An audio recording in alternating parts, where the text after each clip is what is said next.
मकर संक्रांतीची सुरुवात कशी झाली जाणून घ्या। दरवर्षी 14 जानेवारीला आपण मकर संक्रांत साजरी करतो। आपल्याकडे 3 दिवस हा सण साजरा करतात।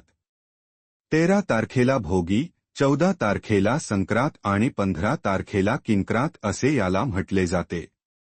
संक्रांत म्हणजे संक्रमण, ओलांडून जाणे किंवा पुढे जाणे असा त्याचा अर्थ घेतला जातो। मकर संक्रांतीचं महत्त्व काय आहे ते जाणून घेण्यासाठी वाचा हा लेख। मकर संक्रांत कथा। मकर संक्रांतीबद्दल अनेक कथा सांगितल्या जातात। मकर संक्रांतीच्या दिवशी संक्रांती देवीने संकारसूर नावाच्या राक्षसाचा वध केला आणि सर्व लोकांना सुखी केले। त्या दिवशी सूर्य मकर राशीत होता म्हणून त्या दिवसाला मकर संक्रांती असे नाव पडले। दुसरी एक कथा अशी आहे की मकर संक्रांतीच्या दिवशी भगवान विष्णूंनी राक्षसांचा वध करून त्यांची मस्तक मंदार पर्वतात पुरले। राक्षसाचा वध केल्यामुळे वाईट आणि नकारात्मकता दूर झाली। म्हणूनच आपण मकर संक्रांतीच्या दिवशी तिळगुळ घ्या गोड बोला असे म्हणतो।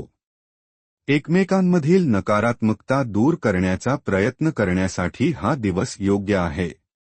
मकर संक्रांतीच्या पौराणिक कथेनुसार भगवान सूर्यदेव धनु राशी सोडून मकर राशीत प्रवेश करतात। मकर राशीचा स्वामी शनिदेव आहे। म्हणूनच मकर राशीत प्रवेश केल्यावर सूर्यदेव आपल्या पुत्राला भेटायला जातात असे म्हटले जाते। पवित्र नदीत स्नान करण्याचे महत्त्व। मकर संक्रांतीला गंगा, गोदावरी, प्रयाग आदी पवित्र नदीत स्नान करण्याला विशेष महत्त्व आहे। सर्व तीर्थांमध्ये वारंवार स्नान केल्याने जे पुण्य प्राप्त होते तेच पुण्य मकर संक्रांतीच्या दिवशी एकदा गंगासागरात स्नान केल्याने प्राप्त होते। अश्वमेध आणि वाजपेय यज्ञ करण्यासारखे पुण्य प्राप्त होते असे मानले जाते, कारण मकर संक्रांतीच्या दिवशी सगरपुत्रांना वाचवताना गंगा सागराला जाऊन मिळाली होती। याची एक कथा सांगितली जाते। सगर राजाने अश्वमेध यज्ञ केला आणि विश्वविजयासाठी आपला घोडा सोडला। इंद्रदेवांनी त्या घोड्याला कपिलमुनींच्या आश्रमात बांधून ठेवले। सगरराजाचे 60,000 पुत्र युद्धासाठी कपिलमुनींच्या आश्रमात गेले आणि त्यांना अपशब्द बोलले।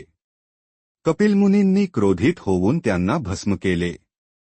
तेव्हा राजा सगराचा नातू राजकुमार अंशुमन हा कपिल मुनींच्या आश्रमात गेला आणि त्याने मुनींची माफी मागून आपल्या काकांच्या उद्धाराचा मार्ग विचारला।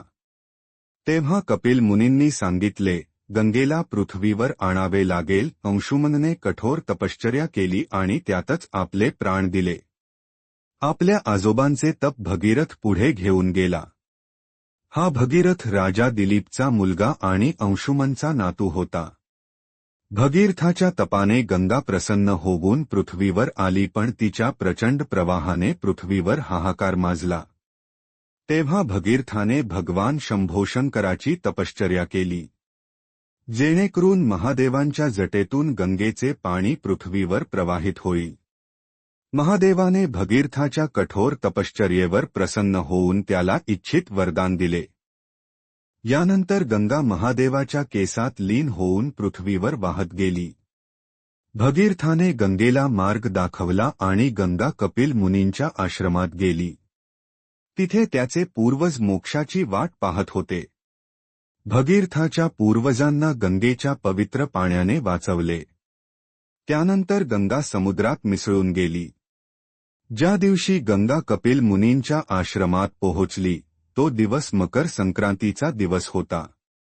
म्हणूनच मकर संक्रांतीच्या दिवशी गंगेत स्नान केली जाते। काळा पोशाख का परिधान करावा? मकर संक्रांतीपासून दिनमान वाढायला सुरुवात होते।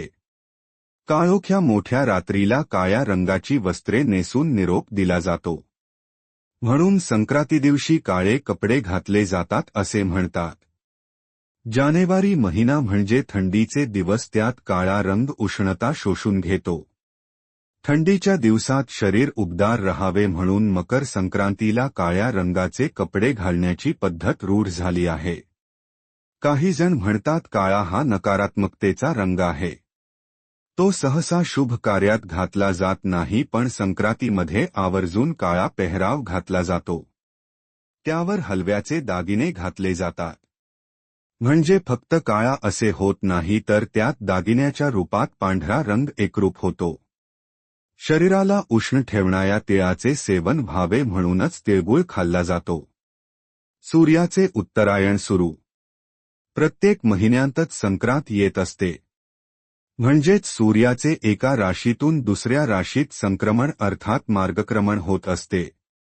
सूर्य जेव्हा मकर राशीत प्रवेश करतो तेव्हा जी संक्रांत येते ती मकर संक्रांत. यावेळी सूर्याचे दक्षिणायन संपून उत्तरायण सुरू होते. दिवस हळूहळू मोठा होऊ लागतो. हा एकमेव असा हिंदू सण आहे जो कॅलेंडरवर एकाच दिवशी येतो. त्याचं कारण म्हणजे सूर्याच्या स्थानानुसार हा सण येतो आणि बाकीचे सण हे चंद्राच्या स्थानानुसार येत असल्यामुळे त्याची तारीख बदललेली दिसते. तर अशी ही मकरसंक्रांत नात्यांमध्ये गोडवा वाढवणारी. भास्करस्य यथा तेजो मकरस्थस्य वर्धते तथैव भवता तेजो वर्धतामिति कामये. मकरसंक्रांती पर्वणः सर्वेभ्यः शुभाशा. ज्याप्रमाणे मकर राशीत प्रवेश केल्यानंतर सूर्यदेवाचे तेज वाढते, त्याप्रमाणे ही मकर संक्रांत तुमचे यश, संपत्ती, आरोग्यरूपी तेज वाढवणारी ठरो, असा या श्लोकाचा अर्थ आहे.